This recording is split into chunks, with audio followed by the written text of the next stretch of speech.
we'll jump into it. We'll start with TJ, man. Come on, give us the play-by-play of the weekend. First of all, you got free tickets, so that was cool. I'll let you start from there. Like I said before the show start, this is anything you want to talk about it kind of show. Man, so I was just there, just seeing everything it had to offer. Obviously, I was just waiting for the Superbike race, and wanted to see, the three races that was going to happen during the weekend. Hmm. Um, Man, like, what can I say? They put it down like Bobby, the three top runners, Bobby, um, Cam Bobier, and Josh Herring. So they really actually put in a fight this whole weekend. All three of them battling throughout all three races. So it was Right. really good to see watching at different turns and just their preparation stuff like that. So And it was and really nice. and like, what was the atmosphere like? Just getting around the paddock and stuff, getting access to people. What was that like? I mean, it was busy. I mean, everyone's moving each direction, like on scooters, on bicycles, whatever you want to call it, that has two wheels. People walking, cars driving, people wheeling tires. It was just a busy moment. Demo rides coming in and out. So, I mean, if he wasn't on one of the stands watching the races, you pretty much gonna miss everything. But there's a lot of entertainment, a lot of good food, music, a lot of good vendors, free stuff, and there's some good atmosphere. There's a lot of kids there as well, so some kid friendly stuff. So All right, that's what's up. Reese, man, I'll let you tell it, man. So, it didn't go exactly how you guys wanted it to go. It's unfortunate. Is in a situation like that. I mean, does the rider feel it a little bit more than the team? I mean, we both feel it. The rider feels it. He really feels it. I mean, he's down. So I mean, but we're still all high spirits, and at this time, definitely before I even forget, I definitely want to give a big congrats to Yamaha for taking the manufacturer title for 2025. A lot of people don't know that. A big shout out to Bobby. Bobby rode his behind off this year, and like I said, it was an overall successful year for Bobby. A lot of people had counted us out. They didn't think we would be there, but we were actually there, and we were actually one hand on the trophy. So that's right there shows that we're still here. We're still competitive, and definitely give a big shout out to Richard and my whole team, the attack team. Um, so what happened? What people don't see, and I mean, people that were there to kind of see that was standing around the pit, but to actually get Bobby's bike back up and running after race too, to pretty much give him a whole brand new bike. I mean, within that amount of time, and that was short of amazing. That team is top notch, and I can't. I love them guys, and I wouldn't ask for a better team or a different team without them. So definitely give a big thanks and a big, salute to those guys. But overall, I think Bobby feels it. We all feel it. I felt it coming home today. In the airport. So, but like I said, we're all have high hopes, and we're getting ready for a World Superbike. You're here for Portimao for Estoril. Yeah, we'll man, talk about that a little bit because I mean, the hardest thing I think, after losing a championship, is that like directly after when you just think about it. But as time passes and like you mentioned, you think about the whole season. Um, it was a success story overall.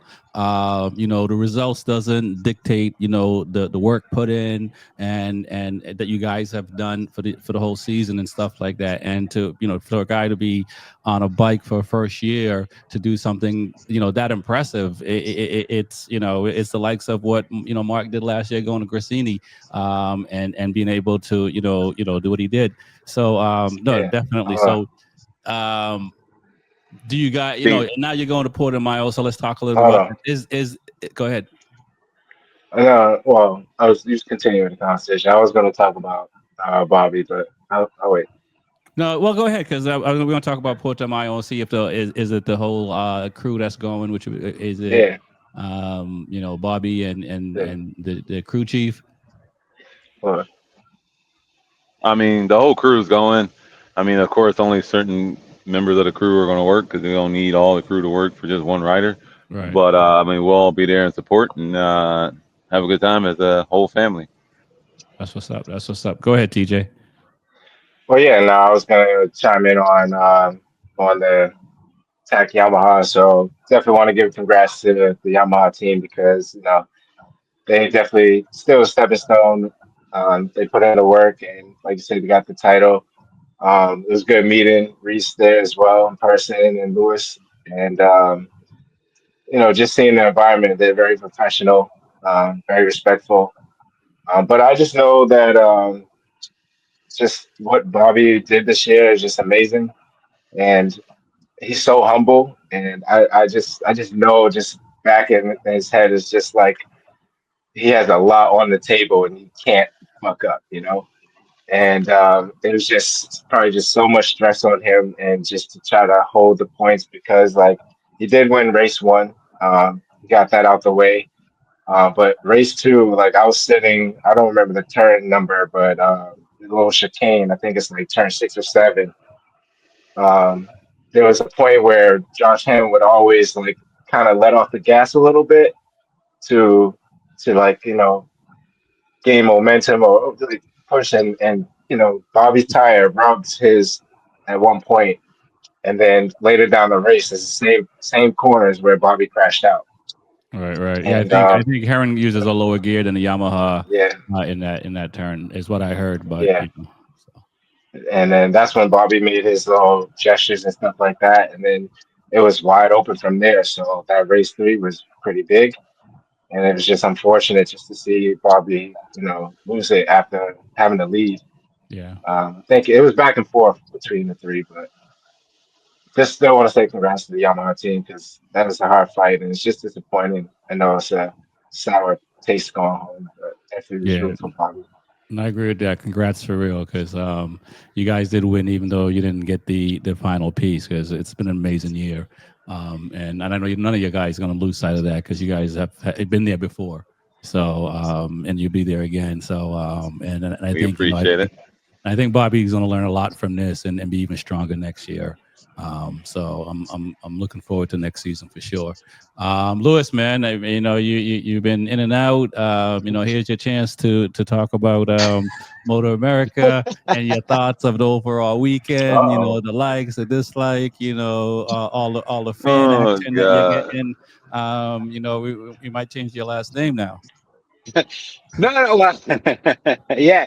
Let me start by saying thanks to everybody that came up and said hi, that kind of knew us from the pod. I was surprised, man. I was surprised by how many people just randomly would shout out like, "Hey, are you Luis Ortega?" or "Hey, are you the numbers guy?" And it kind of caught me off guard because it's the first time that I had somebody, people notice me and from the pod, and all the feedback was great. All the feedback was super positive.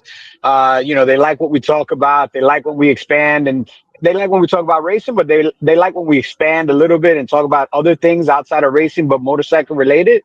So it was good. It was just good to get feedback firsthand. I mean, I get a lot of emails and I get a lot of messages on Instagram. But when you see the fans in person and you get to talk to them, and they know that, hey, you know what, they do know what they're talking about. Like we're all invested in what we're saying. We're all invested in the sport. We enjoy it. We like it. The good, the bad, the ugly. We're there for it. So I want to say thank you to that. As far as the weekend, uh, a great weekend as far as the turnout, the event itself. Reese can tell you there were more people there on Saturday than I've ever seen there on Saturday. I think there were more people there on Sunday than I've ever seen on a Sunday. I mean, they were parking cars almost all the way to the lightning track, which is, for those of you that know the track layout, that's the other side of the track. So people were walking from lightning to thunderbolt, or if you have to walk that, I mean, Reese, what do you think, man? That's like a mile and a half walk from Yeah, one track that's to a the good other. walk. That's a That's good it. walk, man. Yeah. You get your steps in that day. Boom. So for the event, for everything, it was great. As far as the happenings within the weekend, I was super happy for the results on Friday. I wasn't surprised. The only thing that surprised me was, Heron obviously didn't have pace, and it showed. He showed some pace in the very first practice, but after that, when everybody's lap times really started to drop, there's a reason why Heron started in seventh place. It wasn't set up, and it wasn't anything else. Like, he didn't have pace. He had great launches, and he's got a bike that has a lot of grunt, and everybody knows that. And he knows how to take advantages of the weaknesses and the strengths of that bike. So he was able to get past, the guys in sixth, fifth, and fourth, and quickly get himself into the top 3 or 4 in every race. But towards the end of uh, every race, you saw that his pace was dropping. And this is why he had the tactic he had. And, some people might not like it. Some people might like it. Some people say it's racecraft. He's a crafty racer, this and that. He intentionally was slowing the traffic down for multiple reasons. One, because he knew at the end of the race he didn't have the pace to go with somebody if they got in front of him and really started to put some time down. We saw that in race one. Bobby was able to get out to a 4-second lead. 2 of those seconds were a fucking track marker in the back that doesn't know how to read a blue flag, which should get black flagged and not allowed on a MotoAmerica track ever again, because this is a championship racing weekend. And you got some guy that's lapping around 8.5, 9 seconds slower than the guys at the front, and he doesn't know how a blue flag works. Bro, that's a black flag. Get off my track. Never come here again. Disqualification. In the second race, Josh did what Josh needed to do.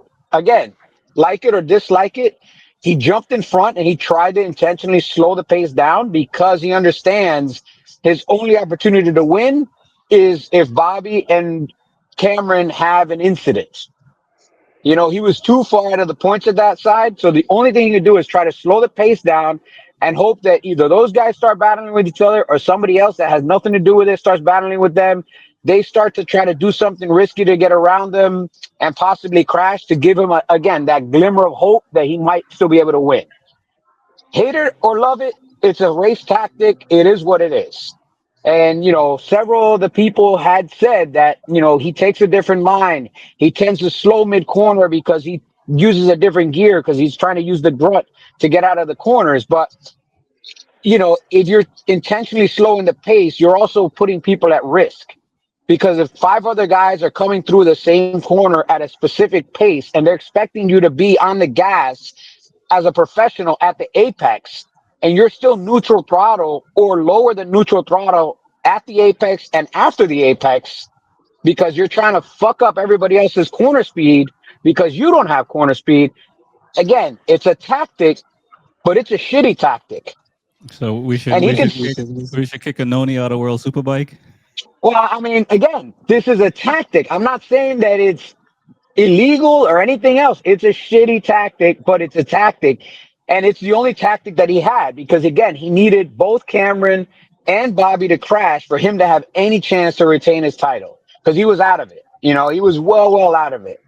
And unfortunately, Bobby raced the way Bobby races all year. Bobby goes out there and I hate to say it, man, he really is a win it or bin it guy. Like, I can't slow down. I can't just settle for second or third, even when he should settle for second or third, because that's not the way he is. Anybody that knows Bobby, like, I got to do my pace. I got to do my corners. I got to do my apexes the way that I do them. This is what got him here.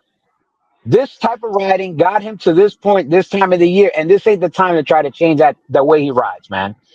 And everybody online, by the way, all the previous Superbike champions online, the thousands, I didn't realize there were so many goddamn Superbike champions in the US.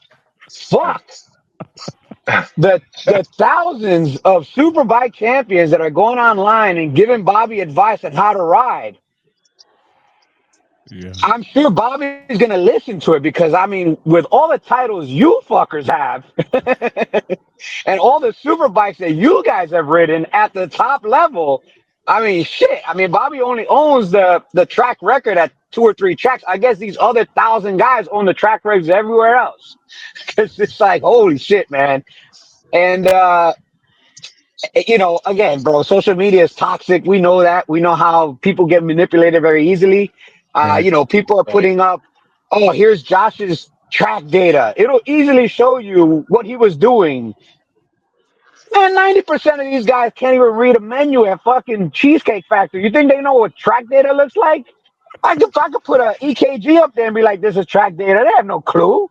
So is I mean, I think that type of criticism, because I see it as well, and you want to expand on that a little bit, because as a writer it's hard not to see that stuff on your feed and all those comments and stuff like that, and you're absolutely right on just the facts being the numbers guy, right? But there's still people that want to come out and give advice and say all these things, and I guess I'll push this to Reese. I mean, how do your other writers have coped with that in the past? And I mean, you guys only been with Bobby for 1 year, and this is still all brand new.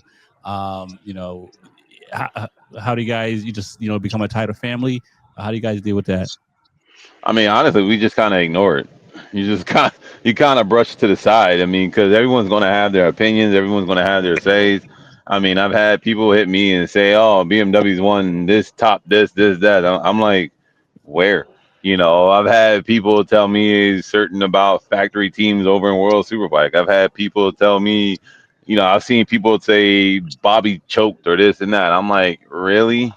Like, unless you want to speak on it and you want to talk about it, and it's like there's no point, because as my mom always told me when growing up, ignorance is bliss. And it's like people they're going to say what they want to say, and it's no disrespect to them. That's just what they want to say. But it's like Lewis just said, the social media nowadays is all toxic. It's just like, unfortunately, I go back as to when I first started riding. It's like the Suzuki, for sorry, Louis, but it's that one person said the Suzuki's best, and guess what? It just followed down the line, and Suzuki's the greatest thing walking on God's given earth. And now everybody's like, oh, Suzuki this, Suzuki that, and I'm like, okay, cool, but they're missing now. It's a Ducati thing, and it's one person will make like a trend, and it goes from there. It's just a snowball effect. And people will sit there and say, "Oh, there weren't that many fans at MotoAmerica, or MotoAmerica's fallen." I'm like Lewis said, there was. We looked. I talked to one of the MotoAmerica reps and the Jersey reps, and it was record-breaking numbers for New Jersey's round. They had more fans in Jersey than they've ever had on their weekend. It's all because It of Big was. Urban Cool. It, it, it, it's because they knew we were coming, bro. They heard on the pod we were gonna be there, and they're like, "Yo, let's buy some tickets." So I But mean, it's that. all joking aside, this is what we want. As people who want to be part of the racing community, the business side of things. That's what we want. As a fan side, that's what we want as well. To hear that, Jersey had record breaking numbers, and hopefully that carries over into Daytona in the next March and so forth into next year. That's kind of what we want. I mean, obviously we get more people talking with the AI edited data and stuff like that, but with more reach, I think we're gonna get that negativity, right? Oh, of course, you're gonna always get the negativity. Even like Lewis said, I mean, people can't read data. I mean, hell, be honest, I've been there now 11 years, and I'm looking at the data like this shit look like spaghetti. It look like And, squiggly lines, and I'm trying to get them to like, all right, so that's the tire temp. Okay, so I'm like, I gotta like be taught, and I'm like, this is crazy. So for someone to sit Yeah. there and say, oh yeah, I can see it, I'm like, nah, you can't. and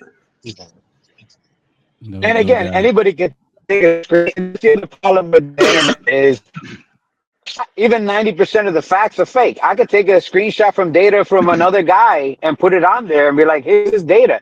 Like, there's no way to equate it. The only people that know what was going on that track were the guys on the track.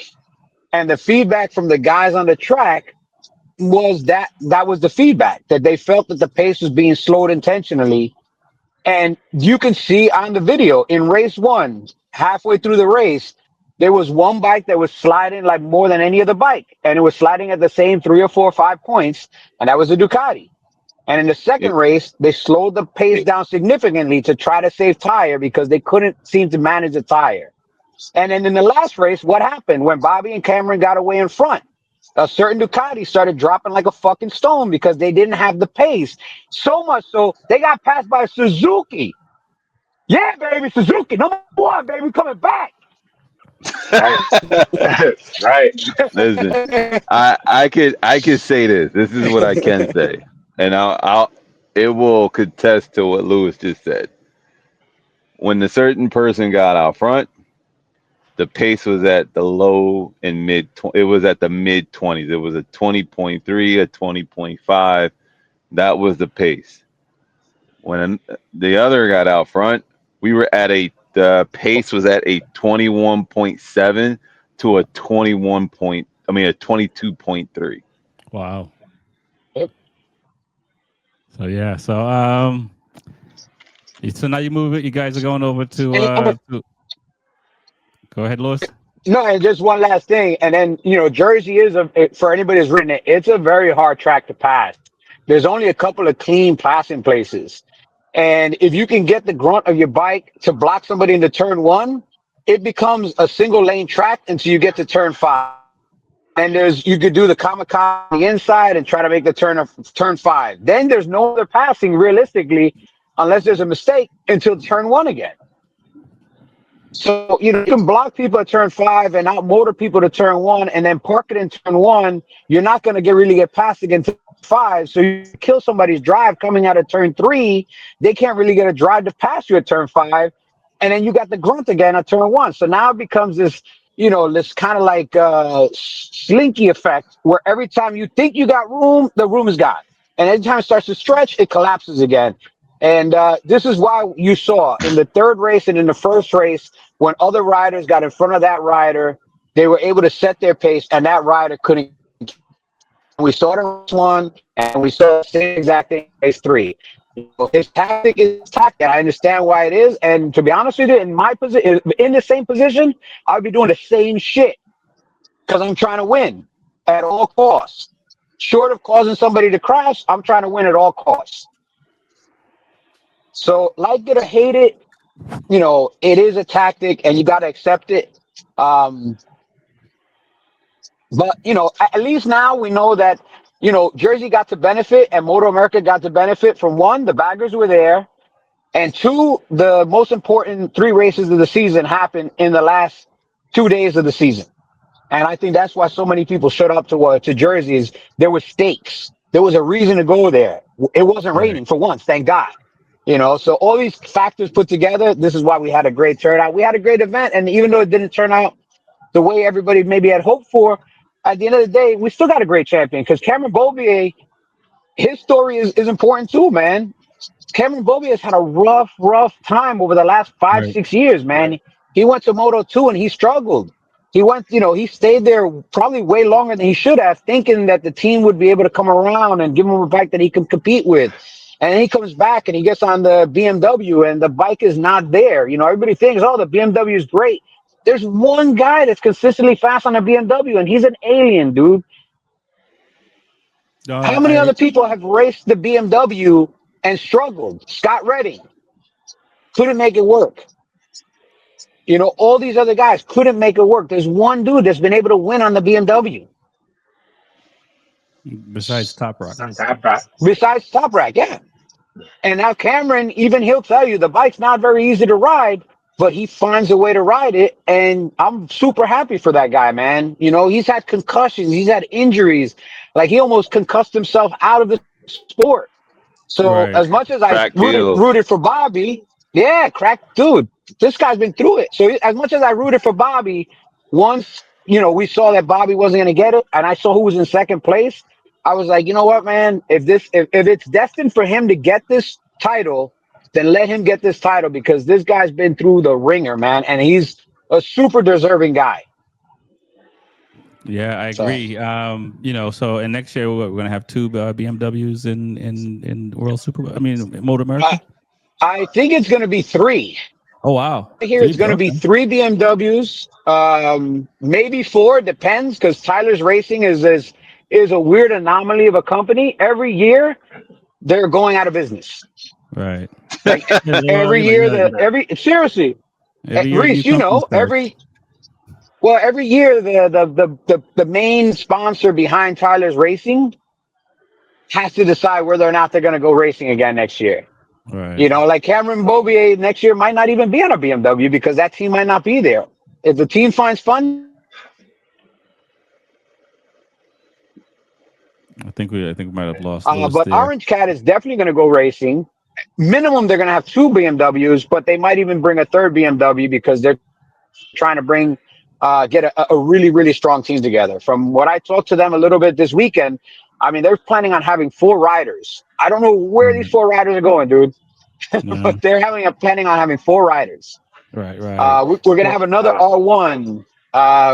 You know, Matt, maybe we'll Matt have Soch, something else. Yeah. I was about to say Yeah. Schultz announcement, right? Yep. Jack, they're going racing superbikes. Yeah. Yeah, he's another one that won the championship. I mean, I don't remember what the points were with Matthew and PJ, but I mean, getting a flat tire in race one seems like that he put him out of the points. I mean, that's also another strange way to Done. lose the championship. What are your Brand thoughts new on that? Dunlop straight from Japan, Yeah. baby. What are your thoughts on that, Old TJ? tires, huh? You were there to see it, man. What are your thoughts on that? Yeah, man, that race was happened to be a red flag, so it was kind of interesting. I don't know if it was someone else crashed or caused it, or if it's because PJ had a flat tire. But it was just a strange situation. But yeah, it's weird that he was just the only one to get a flat. No, But no, th- th- there was a th- blowout in practice. oh, I It was must have two missed that blowouts. one. Yeah. Two Yeah, blowouts. there For who? Like super sport. yeah, what's going on over there?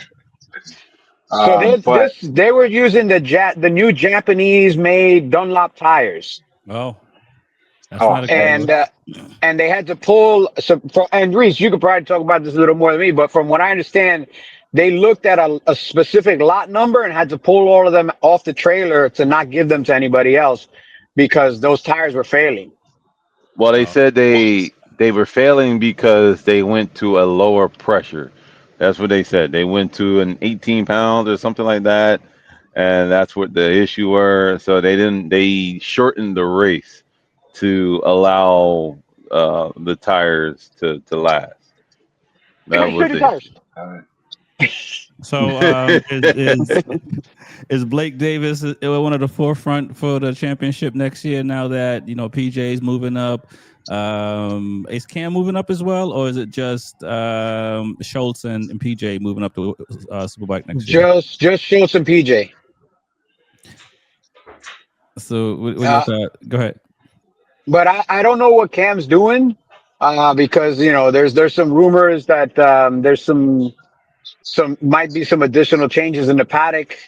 I don't like to speak out of turn, but there's a company that's not 100% sure if they're going to be able to be back in the paddock or they're looking for new funding now.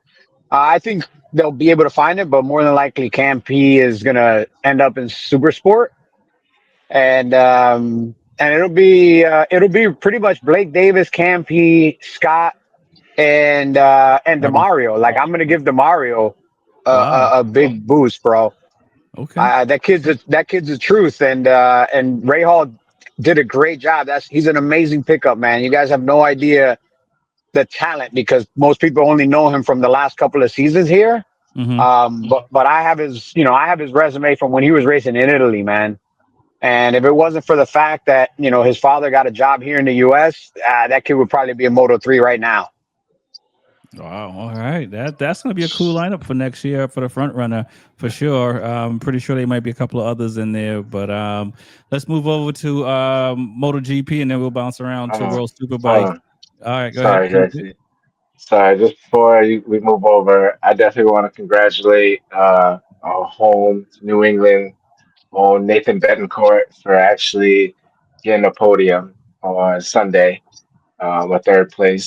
So it was super exciting to see another person that I know or, be on the track with. So I want to congratulate the Bancourt family for getting on the podium and Right. allowing us to get the tickets as well. So it was Right. cool to see that. No doubt. And Nate and then Mike, man, it's time to come on the show and tell a story. Let's make it happen. But that was dope to see Nathan get on the podium because like Yes. I remember him as a little lad on a kick scooter kicking around the paddock, while dad was racing and dad stopped racing so he can put time into getting Nathan to where he's at and to see them, I believe 2 years in and to get on a podium. That's huge. And the kid, like he said, he was just 12 earlier this year. So, I mean, So, I I'll give you one more little inside scoop from the day that I was at today. So today I was at the Aprilia track day at NJMP. They have the track day right after MotoAmerica's event every year here. yeah. And a lot of the kids from the Twins Cup stayed to ride. And Alessandro DeMario went out on an RSV4 stock bike with street Pirelli tires running 128s, bro. Wow. That kid's Stock gonna be. bike that just a demo bike. Jay, don't nice. break this. Let's bring it back in one piece. Well, I Yeah, give they're you pretty. another. I give you another insight too to what Lewis said. I guess somebody was out there doing a track day with him, and he was on a. I think he was on a super bike, and Mario Yeah, pulled away from him like he was standing still. So for Wow. all those guys out there talking, oh, the super bike and trying to give it genius, there's a kid out there ready to bust you behind on a yeah, stock man. 400. Okay, Blake Davis, and I'm gonna tell you right now, Blake Davis and Alessandro DeMario are really the young forerunners for being that next generation of top racers when they get to that point, when they get that maturity and they get on big Right. bikes. Yep. They're gonna hurt a lot of feelings, man. Yeah, it's a trend that's been coming. I mean, for me, just the last 10 years, seeing these young kids come up, and you see the progressions of the younger ones where they're at now in the sport and stuff like that. So, motorcycle racing in the U.S. is going in the right direction. So, it's definitely exciting, and hopefully more heads will be going to World Superbike or even more in the MotoGP, Moto2 side of things as well. So that way, you got more U.S. riders filling up the international stage.